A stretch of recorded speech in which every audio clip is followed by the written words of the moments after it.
G'day and welcome back with another pen review with the Eccentric Electrician. Today I'll be reviewing another one from one of my more favourite brands. It's another Visconti. So we'll open it up. This one I got from Fountain Pen Hospital for a pretty good price because they were running out. So you just have your outside cover. It's pretty obvious which one I've got here. It's a Salvador Dali. I like how they did a little imprint in the corner there. It's quite nice. You got a little tray on the side, which a lot of their pen covers do, and then it's a little advertisement thing, brochure for all their more expensive Dance of Time series, which are basically a limited edition one. These ones are extremely expensive, so I won't be buying them in a hurry. You open up your pen coffin, and your pen's inside, and it's quite nice. Initially, I had bought two of these pens. I bought one in the brown colour and one in the blue colour. Basically the same pen. The blue was quite nice. It's quite a light blue. But I ended up trading it for another pen. So we'll just do a bit of a review of the brown one, but they're basically the same thing. So this was made based on Salvador Dali's The Melting Time Clocks. So it's quite a nice little design, something a little bit out there. On the end you've got the Visconti My Pen system, which is a little cap. This one I've left the Visconti logo on it. But you can take them off with a magnet and put on your own system. I don't have any around at the moment, but I've done that with others. I put my initials on, and another one I've got a gem on it, so it's something a little bit different. Another thing about the Salvador Dali series that's a little bit different to the other Visconti ranges, they've got this little melting clock here, which is quite nice over the Visconti clip. Some people don't like it because they reckon it looks untidy. I like it because it looks a little bit arty. The clip is obviously their spring clip system, which is quite nice. Something that's a little bit unusual about this series is you can probably see by the reflections that this is actually a multifaceted barrel made out of a resin, which is quite nice. Then you've got the band around the bottom of the cap, which is Salvador Dali's signature setup on it, and a little bit of a motif design. Yeah, it's quite nice. Then you go to a tapered barrel, which also is multifaceted with a little metal cap on the end there. The cap system is the same as in the Rembrandts and a lot of the others. It's a magnet design, so it sticks in there using a magnet. It holds in there quite tightly. I've never had one fall out, and it's quite nice when you just push it in and you hear that click. So it's quite nice that it does that. Will post quite securely as well. I believe you must use a magnet or something as well, because it clicks in quite nicely, holds on very tight, and becomes a fairly nice size writing pen. I like to use this one posted myself, just because it's nice size and I like to hold it further up the barrel. Obviously there's no threads on this one. You got a metal section. Metal section can become a little bit slippery if you've got wet hands or dirty hands, oily, but I haven't had too much issue with it as I hold it a little bit further up. Tapered grip section to a little bit of a flared point there, and then you've got your Visconti nib. These nibs are just, this one's gold steel, or gold coloured steel. It's a fine. The blue version actually came with white trimming, like steel coloured trimming, and then standard steel coloured nib rather than the gold. Obviously they've done that to try and match up the colours. It's quite a good idea, I guess. But yeah, so it's quite, like I said, there were some few differences, but it was mainly just cosmetic colour changes. Essentially, they are the same pen. You unscrew it, and you get your filler. This one isn't the screw type.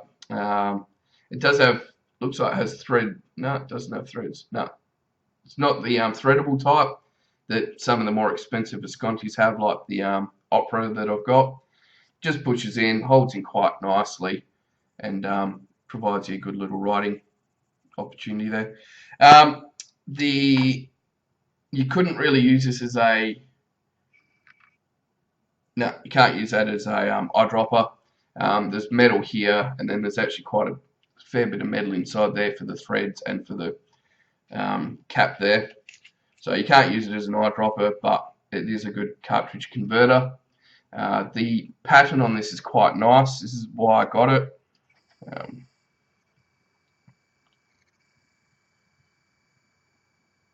There we go. So you can see it's quite a nice pattern there.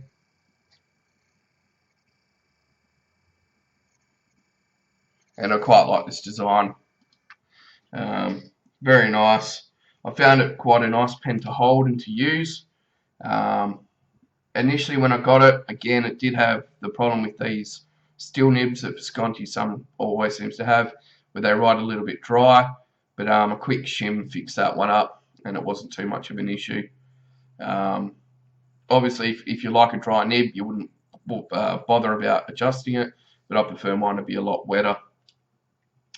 Some measurements for this, or price-wise, I believe Visconti stopped making these, so price-wise they can be a bit hard to come by. I got mine on sale at Fountain Pen Hospital for, I think it was about $150 US, which wasn't a bad price. But yeah, obviously Visconti, they're going to be more expensive. Capped, it's 139 millimeters. Uncapped, it's 124. Posted becomes a fairly sizable 156 millimeters. The grip diameter down here at the bottom is 10, and the barrel extends up to about 12 millimeters. The weight with the cap is a fairly decent 35 millimeters, and the 35 grams, and the weight without the cap is only 19.5 grams. Obviously, the cap's quite heavy, but when it's posted, it's balanced quite nicely. So yeah, there you go. There's the Visconti Salvador Dali, and I'll give you a writing sample. So this is a writing sample for the Visconti Salvador Dali. We'll do a bit of a writing sample.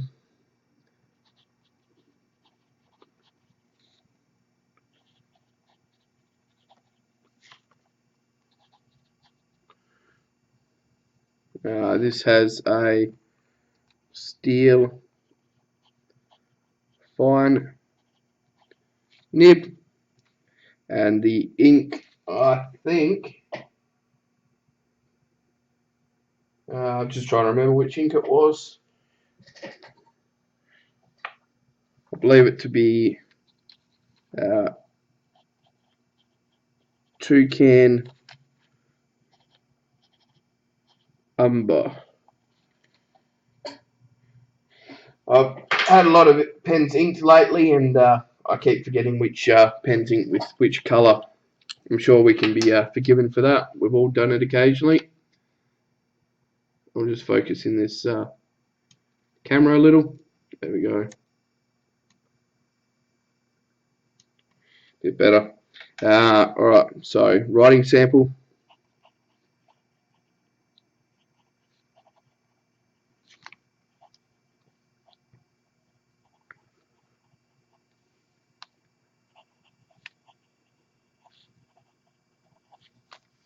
Bit of quick writing or scribbling.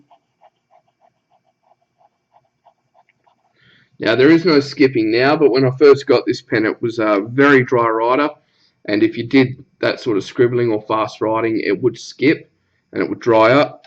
All I did was put a couple of shims in to spread the tines apart a little bit more, and it's been good ever since. I didn't have to align the nib or anything, and it's incredibly smooth now. Just a little bit more of a wet writer. Uh, flexing, you don't really get much out of it. You can have a little bit more, but it's more just laying down a heavier amount of ink. Upside down writing, pretty much useless for upside down writing. Wetness, like I said, I did modify this a little bit. This may not be a true reading of what most people have if they buy one brand new, but at the moment it's extremely wet. Quite a nice nib. I like this pen just purely because it's a little bit different. I am a bit of a Visconti fanboy, so unfortunately I probably am a little bit biased, but I can't help that. Can recommend this pen. Like I said, I wouldn't probably recommend it to someone that's brand new to pens unless you've got a nib master nearby, because unfortunately these steel nibs do have a tendency of coming quite dry and needing a little bit of an adjustment. Aside from that, the pen as a whole works really great. The nib was polished quite smoothly. It was just a little bit too tight together. Thanks for watching. Have a nice day.